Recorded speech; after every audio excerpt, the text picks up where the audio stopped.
It started with a letter, plain white, folded twice, slipped into my mailbox like a whisper that would soon become a roar. When I opened it, the words felt like a punch to the chest. Notice of construction. HOA Development Phase 3 expansion. I froze. The name of the development meant nothing to me until I looked at the attached map. The red boundary line ran right through my family's land my father had worked, protected and passed down through 3 generations. I drove out there the next morning, the gravel crunching under my tires as I crested the hill overlooking the valley. My stomach turned cold. Where there had once been pine trees, wild grass, and my father's old fishing trail, there were bulldozers, concrete trucks and rows of houses rising like invaders. 96 homes already halfway finished. Workers moved like ants, building on soil they didn't own. I stood there for a long time, just breathing the dust and disbelief. A man in a hard hat approached, clipboard in hand. Asking if I was one of the buyers, I said nothing, because at that moment, I wasn't sure what I was, an owner, stranger, or ghost of a legacy buried under asphalt. But one thing became clear as I watched the HOA banners flap in the wind. This wasn't an accident. They knew exactly what they were doing, and I wasn't going to stop them. Not yet. I could have stopped them that very day. The documents were in my father's old desk, neatly sealed in an envelope marked Property Deed, 1968. It was proof that our family owned every acre they were, building on and legally, unshakably. But as I stood in that valley, watching Karen, the self-proclaimed HOA president, march around with her clipboard barking orders at contractors, something inside me told me to wait. If I stopped them now, they'd just claim ignorance, apologize, and move on to another scheme. No, I wanted them to finish. I wanted them to pour their arrogance into concrete and steel until it was too deep to undo. So I said nothing. I watched. I even smiled when Karen told me I'd have to move my truck off HOA property. That day, I drove away like a man defeated. But inside I was calm, patient as calculating. Over the next year, I visited often under the guise of a passerby. I watched 96 homes rise from land that wasn't theirs. I watched families move in, their welcome signs and white fences standing on ground tied to my family name. I collected photos, blueprints, dates, signatures. Every permit they filed was another nail in their own coffin. The arrogance was astonishing. Karen and her board hosted ribbon-cutting ceremonies, posted drone videos online, bragging about their valley community. And I just kept documenting it all. My father once told me, "Son, when a fool builds on your land, let him build. When he's done, hand him the bill."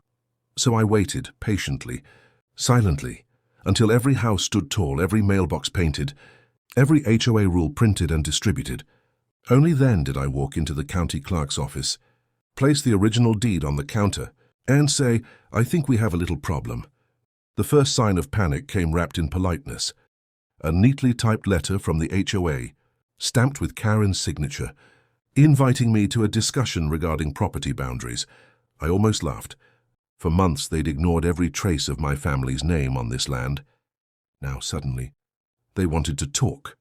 I showed up to their board meeting on a warm Friday evening. Karen sat at the head of the table in a crisp white suit. Surrounded by her loyal board members, her lips stretched into a smile so tight it could cut glass. "We've had a little confusion with the county records," she began, trying to sound casual, "but we're sure we can resolve this peacefully." I laid the original deed on the table, yellowed with age, signed, stamped, sealed. The room went still. One of the board members leaned in, adjusting his glasses. "This says your family owns all of Phase 3, I corrected him softly. "Not just Phase 3, the entire development." The air shifted. Karen's smile trembled, then snapped. She accused me of forgery, threatened to call the police, even tried to grab the papers off the table. I let her, because the copies were already filed at the courthouse. "You might want to check the registry," I told her calmly. "You've been building on private land," the board murmured, unsure whether to believe her or me. That night, emails flew, calls were made, and for the first time, the HOA's iron grip began to crack. But Karen wasn't done. Within a week, she had lawyers involved, posting notices around my cabin that read, "Trespassing on HOA property." The irony almost made me smile. They still didn't understand. that the land beneath every one of those homes was mine. Every nail, every fence post, every HOA mailbox rooted in my soil. The storm was coming, and Karen was walking right into it. Karen wasn't the type to back down quietly. She thrived on spectacle. Within days, she had plastered the neighborhood with flyers claiming I was an imposter attempting to scam. Homeowners. She went on the HOA's social media page, posting long, self-righteous rants about protecting our community from fraud. It might have worked. See if I hadn't been ready. Every document, every dated photograph, every aerial image showing the untouched land before they built on it was stacked neatly in my folder. I didn't respond to her posts. I didn't attend her emergency meetings. I let her feed the flames, confident her own arrogance would burn her out. Neighbors began whispering, first in private, then online. What if he's telling the truth? One wrote. Why would anyone fake a deed that old? Another asked. Doubt spread faster than her lies, and for the first time, Karen's empire started to fracture from within. I'd drive through the valley sometimes, quietly watching homeowners mow lawns, paint fences, live ordinary lives, all unaware they were standing on someone else's ground. My father's words echoed in my head again. Never shout when silence can do the damage for you. When the court summons finally came, delivered by a nervous courier who couldn't meet my eyes, I felt no fear, just calm inevitability. Karen had sued me for defamation and trespassing, demanding a restraining order. She wanted to crush me publicly, to prove she was still the queen of her little kingdom. But she didn't realize that courtrooms don't run on power, they run on paper. And I had every page that mattered. On the morning of the hearing, I stood outside the courthouse, holding my father's old leather folder. Inside was more than proof of ownership. It was history, generations of labor, legacy, and truth that no HOA rule could erase. Karen strutted past me with her lawyers, chin high, dripping with false confidence. I just smiled and said, "You'll want to stay for the end." The courtroom buzzed like a beehive the morning of the hearing. Every seat was filled. Homeowners, reporters, even curious city officials. The case had spread through social media like wildfire. HOA versus landowner. Who really owns the valley? Karen walked in flanked by her lawyers, camera ready, her smile rehearsed and confident. She believed this was her stage. I, on the other hand, was quiet, the calm before a storm she didn't see coming. Her attorney began first, speaking with the polished arrogance only years of easy wins could create. "Your Honor," he said, "this man is a fraud. He is trespassing on property governed by the HOA, which was established under lawful purchase agreements. His so-called deed is outdated and irrelevant to the modern zoning of this area." The courtroom nodded. The man sounded convincing. Karen smirked, tapping her manicured nails on the table. But I didn't flinch. When it was my turn, I stood slowly, opened my father's old folder, and placed a stack of yellowed papers on the bench.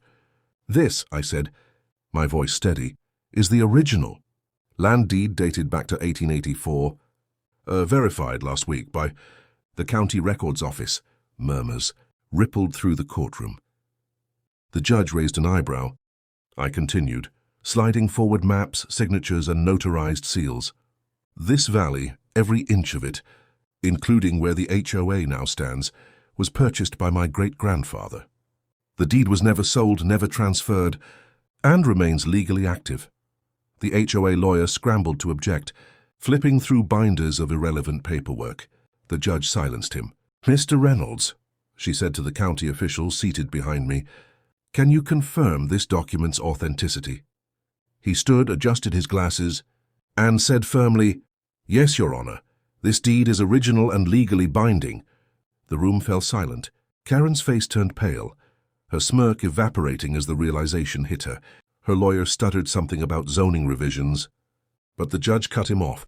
"You built an entire housing development on land you do not own," she said, voice sharp. "This court recognizes the claimant as the rightful owner of the valley." A gasp rippled through the room. Reporters scribbled, cameras clicked, homeowners whispered in disbelief. Karen sank into her chair, frozen. I looked at her once, not with anger, but with calm victory. "Next time," I said softly, Read the fine print. The gavel struck like thunder. The HOA's empire crumbled with that single sound. The verdict echoed beyond the courtroom walls like a storm rolling through the valley. Within hours, local news outlets ran headlines that spread like wildfire. Man wins back entire. Charity community owns the land beneath 96 homes. By evening, it was on every major news site, every social feed, every phone in town. Hoedown and Valley Justice trended for days. The homeowners who once bowed to Karen's every command now realized they'd been living under false authority with their so-called queen had built her empire on stolen ground. The HOA board resigned one by one, leaving behind piles of useless paperwork, unpaid fines and broken trust. Karen tried to hold a press conference the next morning, standing in front of the HOA sign that now looked more like a tombstone than a logo. Cameras rolled as she attempted damage control, her voice trembling. "This is a misunderstanding," she said, her eyes darting left and right. "We acted in good faith based on community." But before she could finish, a homeowner shouted from the crowd, "You fined my mother for having a garden." Another yelled, "You threatened to tow my car because it was red." The crowd turned restless, their years of silent frustration now bursting into the open. Karen's face flushed red, her voice cracking under the pressure. Within seconds, her security escorted her away, her empire of control collapsing not with a fight, but with humiliation. Meanwhile, I stood on my cabin's porch, watching news vans line up near the entrance to the valley. Journalists wanted interviews, neighbors wanted answers, and for the first time in years, the valley buzzed not with fear, but freedom. Homeowners approached me nervously, unsure of what came next. "We didn't know," one woman said tearfully. "We thought she had the right." I nodded, not angry, just tired. "You were doing what you thought was right," I replied. "Now we make it right together." Days later, Karen's mansion was emptied out. Her car gone, her name stripped from every HOA document. The woman who once fined, others for chipped paint and overgrown lawns had vanished overnight, leaving behind nothing but the ghost of her own arrogance. For the first time in decades, fences came down, laughter echoed again, and the valley finally breathed. But as I walked the boundary lines one quiet evening, I noticed something strange, an old marker deep in the woods, half buried and carved with my family's crest. Beneath the soil, something waited to be uncovered. The battle was over, but the valley still had secrets to tell. The valley was different now. The air felt lighter, almost sacred, as if it too had been freed from the invisible grip of control that had held it hostage for years. I woke up each morning to birdsong instead of HOA memos, to the sound of laughter from children playing near the creek instead of the constant hum of Karen's patrol golf cart. The cabin, once abandoned and coated in dust, now smelled of pine and fresh varnish. Every plank I replaced felt like reclaiming a memory, my father's voice guiding me through each nail, my mother's laughter echoing in the garden that had somehow survived through neglect. The neighbors began stopping by, not to complain or report violations, but to help. They brought hammers, paint, and food. We tore down the old HOA fences that divided property lines and built community benches instead, where there had once been signs warning, "Authorized personnel only." We placed flower beds and open trails. People who had lived side by side for years without ever truly meeting finally shared stories over cups of coffee on my porch. There was healing in every handshake, redemption in every shared laugh. I decided to do something my father would have been proud of. I turned the entire valley into a community trust, one that no single person or corporation could ever own again. The deed was rewritten not in my name alone, but in the name of everyone who called this land home. No more power struggles, no more control disguised as order, just people, soil, and the promise of respect. On the day the paperwork was finalized, I stood at the same overlook where my grandfather once carved our family's initials into an old oak. The sun broke through the morning mist, golden light spilling over the hills. I thought of everything that had happened, the arrogance, the fight, the courtroom victory, and realized this wasn't just about land. It was about identity, about belonging. about remembering that freedom isn't granted by a board or a contract. It's claimed by those who refuse to surrender what's theirs. I whispered to the wind, half to myself, half to the generations before me. Land isn't just dirt. It's memory. It's history. It's home, and no paper can take that away. The valley answered with silence, not empty but peaceful. The screen fades from the golden valley to a quiet twilight sky, the camera slowly pulling back from the cabin window, where a single lamp still burns. My voice returns, steady and reflective, no longer angry, just honest. Would you stand your ground, I ask, if someone tried to take your home? The question hangs there not as a challenge, but as an invitation to think, to feel, to remember what home truly means. This wasn't just a story about land. It was about dignity, about the silent power that comes from knowing you're right, even when the world tells you to sit down and comply.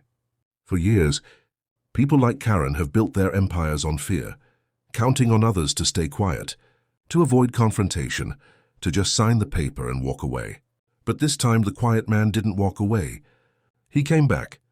He read the fine print. He stood his ground. As news of the courtroom victory spread, something shifted far beyond this valley. Thousands of viewers online began sharing their own stories, tales of unfair, HOA rules, corrupt officials, and power taken too far. Hashtags like HORivolt, heard land of the free, and justice in the valley began trending.